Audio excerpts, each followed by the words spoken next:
bertemu dengan seorang ustadz, kemudian ustadz itu bilang begini. Ini latar belakang saya kenapa saya belajar pengobatan Nabi. Ustadz itu bertanya kepada saya begini, "Dok, antum yakin gak sih dok kalau antum masuk surga?" Kira-kira kalau ditanya seperti itu, Bapak jawabnya gimana Pak? Yakin gak sih Pak masuk surga? Insya Allah pasti ya. Saya jawabnya pada waktu itu apa? Yakin Ustaz, saya masuk surga karena Allah menurut prasangka hambanya. Tapi Ustaz itu bilangnya lain. Kayaknya antum masuk neraka deh. Waduh, Insya Allah kok bisa bilang begini Ustaz? Dari mana antum berpatokan anak masuk neraka? Tapi Ustaz itu cukup cerdas. Dia memberikan data-datanya ke saya. Maka saya bersyukur kepada Ustaz tersebut ya. Dia ambil pada waktu itu, mohon maaf ya, saya menyebut merek, mohon maaf. Diambil obat, ya dok, saya nyebut merek, mohon maaf ya, Lovenox. Obat apa itu? Obat yang dipakai untuk mengencerkan darah. Biasanya diberikan pada penderita penyakit jantung, stroke dan gangguan bekuan darah. Lovenox. Di situ tertuliskan kata apa? Porsin origin. Ada yang tahu porsin? Ada yang tahu? Nggak ada yang tahu. Berarti kalau dokter ngeresepin obat apa aja ditelan semuanya nih. Masya Allah. Porsin itu isinya Pak, babi Pak. Malah di boxnya tertulis kata-kata bener-bener bersumber dari babi. Saya bilang, waduh, berarti dok kalau antum ngeresepin porsin satu pasien, antum telan itu obatnya, kira-kira ibadah orang tersebut diterima nggak sama Allah? Diterima atau tidak tuh? Tidak akan diterima dok. Siapa yang dipersalahkan nanti? Antum yang menuliskan resep. Satu. Diambil lagi obat yang kedua. Saya cerita latar belakang dulu ya sebelum saya terapi senyum. Diambil obat yang kedua. Pada waktu itu diambil apa? Actrapid. Apa itu? Insulin. Tulisannya apa? Human insulin. Jadi diambil dari manusia yang telah meninggal. Diambil pankreasnya, insulinnya, yang menderita penyakit kanker pankreas, dibuatlah obat. Berarti dokter sudah menyuntikkan manusia ke dalam manusia. Diambil lagi obat yang ketiga. Luar biasa ini dokter. Apa Ustadz ini? Diambil obat namanya analsik.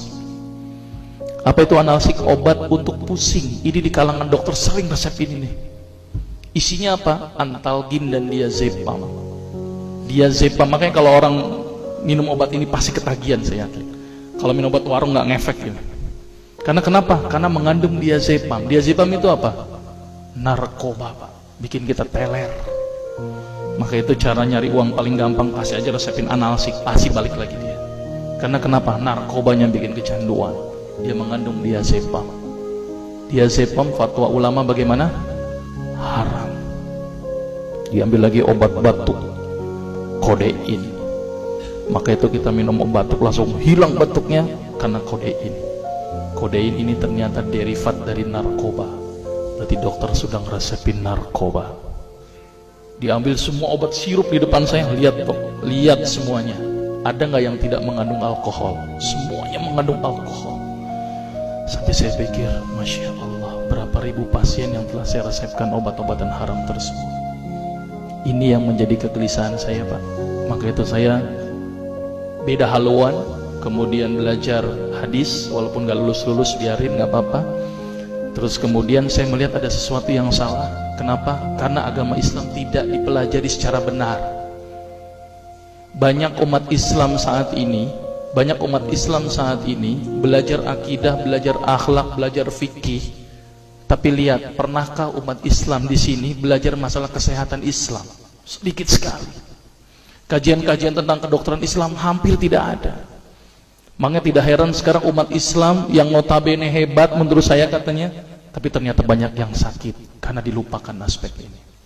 Mudah-mudahan ini menjadi awalan kita untuk mengkaji, karena kajian ini rutin Pak. Jadi saya mengisi kaji di beberapa kantor di Jakarta itu per kali pertemuan, per hadis. Dan itu berhubungan dengan masalah kesehatan semuanya. Jadi ternyata Allah ini menurunkan ibadah, memerintahkan kita untuk sholat, puasa, tahajud, semuanya ini bukan untuk kepentingan Allah Pak. Allah nggak butuh sholat kita, Allah tidak butuh puasa kita. Ternyata Allah menurunkan ibadah adalah bentuk rasa sayang Allah kepada barang ciptaannya, yaitu manusia. Seperti halnya orang menciptakan motor, mobil, maka di maintenance itu dengan adanya servis.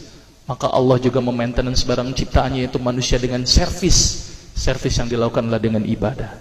Jadi kalau seandainya kita tidak melakukan ibadah, sama aja tidak mau servis diri kita sendiri. Saya akan terangkan ternyata semua amalan yang dicontohkan Rasul itu bermanfaat dari sisi kesehatan. Saya akan mulai nanti dengan terapi senyum ya. Ini lewat saja.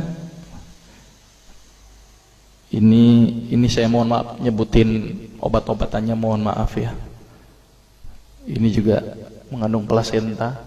Plasenta itu ari-ari ya. Jadi di luar negeri itu ari-ari dipakai obat, Pak. Kalau di Indonesia diapain, Pak? Dikubur, kadang-kadang pakai apa? Kaca, pulpen, buku, kadang-kadang pakai kurungan ayam. Kreatif, tapi kreatif nggak benar. Gitu ya. Di sana ini obat Lovenox namanya ya. Jadi bersumber babi. Ini yang mengandung narkoba. Wah, dulu tuh saya kalau jadi dokter gila-gilaan pengasih narkoba, Pak. Setiap ibu hamil, setiap ibu datang dengan bawa anak kecil, itu anak kecil pasti saya kasih narkoba, Pak. Kenapa? Karena ibu-ibu paling seneng kalau anaknya datang terus kemudian tidur pules. Wah, senang banget tuh ibu-ibu. Apalagi obatnya yang tokcer, paling seneng itu orang. Maka itu saya kalau ngasih obat antibiotik dulu nggak, namanya amoksisilin, ampicillin, nggak level buat saya. Apa yang saya kali cefalosporin, obat turun demam aja nggak ngefek, menurut saya cuma 500 mg, Pak, 650. Dan selalu anak kecil datang kan alasannya takut kejang. Selalu saya tambahkan apa ini, Pak? Luminal. Saya dulu bandar narkoba, Pak, tapi legal, resep. Makanya itu saya banyak dosa ini. Mudah-mudahan ini bisa menembus dosa saya nanti di akhirat. Ya, ini insulin ya. Ini kosmetik yang